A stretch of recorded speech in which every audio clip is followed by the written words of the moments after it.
I am genuinely excited about bringing you this video on naming your character, or I've eaten way too many Snickers bars today.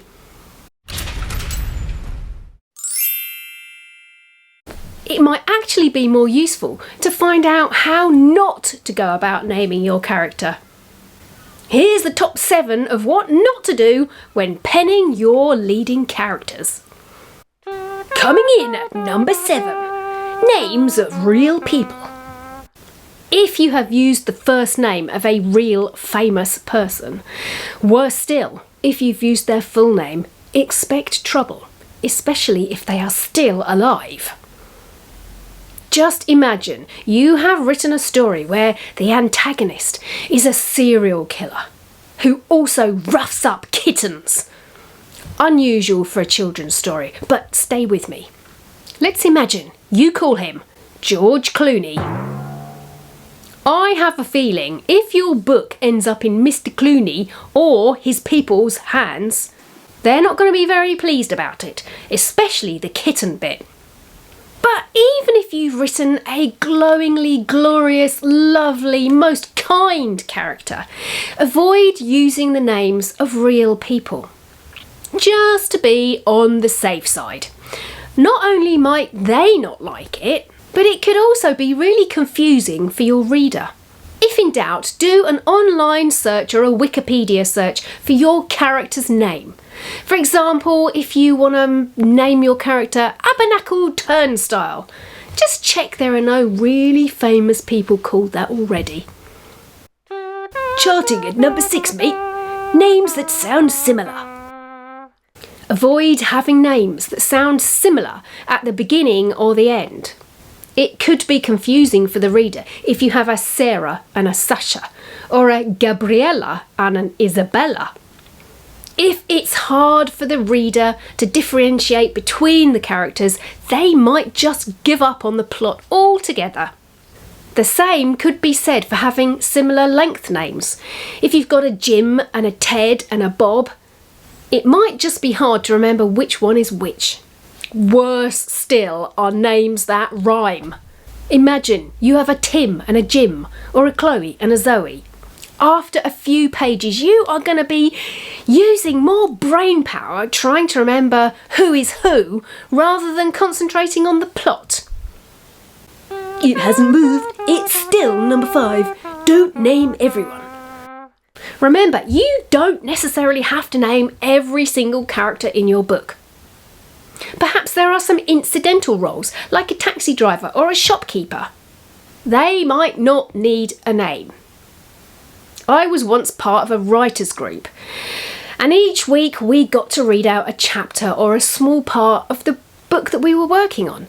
And there was a lady who was working on a very long historical novel. Oh my goodness, so many characters, so many people to try and remember. It actually, in the end, put me off the writers' group, and I never went back. Name the important characters and not the incidentals. A new entry for number 4, names that have a connotation. You might want to use a name that has a very distinct inference. For example, the book that I'm currently working on, I named one of my central characters a really inappropriate name. If you want to find out what that was, the video is up here in the corner. Luckily, it's not too late and I am going to change it. Let's just say world events overtook my writing process. That's a big clue.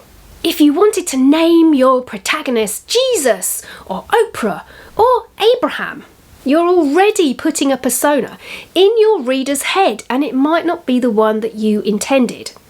This really does change depending on your location in the world. For example, if I wanted to call my protagonist Boris, people in the UK might automatically think of our ex-Prime Minister Boris Johnson. But if you lived in Malaysia or Japan, it might not have such a horrific effect on you. Up one place to number 3, names from the wrong era. When writing your story, think about the era. If your narrative takes place in Victorian times, then you're unlikely to have characters called Chardonnay or Apple. However, if you've got a young person in modern day, then maybe calling them Norma or Basil would be a bit jarring. Try to match your name to the timeline. Similarly, think about the culture of your book. Set in England, if your character is called François, it might just feel a bit strange. But if it was set in France, totally fine. However, of course, you might have a French character in your book called François, in which case that's fine. It's a bit complicated, so you'll have to weave your way through this quite carefully. Knocked off the top spot at number 2, the meaning of names. Be careful about the meaning of your name. It's not something that every reader would think about, but you can bet your bottom dollar somebody out there will. For example, did you know that the name Persephone means bringer of death? Or Mallory means bad luck? Just check it out when you are doing your research and development of your character. Of course, you might have made your character name up, which brings me on to... And the new number 1 this week in the charts, it's making your name difficult. You might have thought of the perfect name, but realistically, are people going to be able to pronounce it? If you're writing in Ireland, having an aoife might be so completely conventional. But selling your book worldwide, people might think they have an Aoife. Aoife? Aoife? Aoife. Aoife? Wifi? They may never have come across that name written down before. Or you might make the name up. Peregrinius Falsetto. Pretty good if you're writing a magical adventure book. But if you're writing a picture book, maybe not.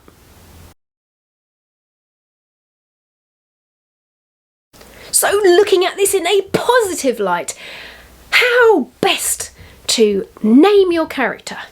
Make them distinct and memorable from other characters in your book. Keep the name reader friendly. If you have a potentially difficult name to pronounce, make sure you spell it out somehow. It could be in a conversation between the protagonist and another character, or you could have like a little key that shows you how to pronounce that name phonetically. Make the name era and culture appropriate. Do some research on names that are used in that timeline or in that culture or era. Put the first name and the surname together. Do they sit nicely together, or are they clashing like a hideous pair of trousers from the 1970s? And if you are really struggling trying to find a name and get some sort of inspiration from somewhere, you could do worse than look at an online name generator. It might just kickstart an idea. Hey folks, if you are as excited about books and art as I am, then you might be interested in these courses that will teach you what I know. Make a picture book step by step will help you go about writing, illustrating and publishing your own picture book. It's a comprehensive course, starting with making your key decisions and takes you all the way to making your print-ready copy. Do you need to know how to draw children, or dragons, or sea creatures? These shorter classes will help you do just that. Pop over to my website and see what's on offer. Go on, give it a go. Nobody ever said naming your character was going to be easy. If you've ever had to name a baby, you'll know the feeling. It stays with you forever. Next week I am licking a chicken. Oh no. Next week I am chucking a lupit. No. Next week I'm doing something to do with chickens. I'm sure it'll be absolutely fine. I'm off to cuckoo. I will see you next week. No.